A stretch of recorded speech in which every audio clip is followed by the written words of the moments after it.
এই তনু, আজকে কি রান্না হবে? কিচ্ছু রান্না হবে না, সামনে দুর্গাপুজো, যাও গিয়ে ঘর পরিষ্কার করো। আমি তো ঘর পরিষ্কার করব, কিন্তু তুমি কি করবা? আজকে তো আমি দুর্গাপুজোর লুক ক্রিয়েট করব। আর আমি এইদিকে খেটে খেটে মরবো। তার সাথে ডিসাইড করবে আমি কিভাবে রেডি হব এই চিরকুট চ্যালেঞ্জের সাহায্যে। নাও যে কোনো একটা চুজ করো। লাল শাড়ি, নাও যে কোনো একটা চুজ করো। গোল্ডেন চুড়ি,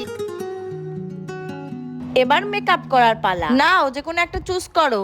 গুড কোয়ালিটি মেকআপ। ইয়েস, এবার আমি মেকআপ করব এনওয়াইব এর সাথে। প্রথমেই আমরা ইউজ করব এনওয়াইব এর 3-in-1 স্টোভ ক্রিম। এটা একসাথে হাইলাইটার, ময়শ্চারাইজার ও প্রাইমারেরও কাজ করে। এটা ইউজ করার সাথে সাথে স্কিনে একটা ইনস্ট্যান্ট গ্লো দেয় আর স্কিনকে হাইড্রেটেড রাখে। এটার দাম মাত্র 160। এবার আমরা ইউজ করব এনওয়াইব এর 3-in-1 ফাউন্ডেশন। এটাতে আছে প্রাইমার যেটা স্কিনকে স্মুথ করে, তার সাথে আছে সিরাম যেটা স্কিনকে হাইড্রেট করে, এবং ফাউন্ডেশন দেয় স্কিন লাইক কভারেজ। আর এটার দাম মাত্র 300 টাকা। এবার আমরা ইউজ করব এনওয়াইব এর ভেলভেট মুজ লিপস্টিক, শেড নেম প্যাশনেট পাম। এটার টেক্সচার লাইট ওয়েট এন্ড মুজি। এটা সুপার কমফোর্টেবল এবং এটা স্টে করে 8 ঘন্টার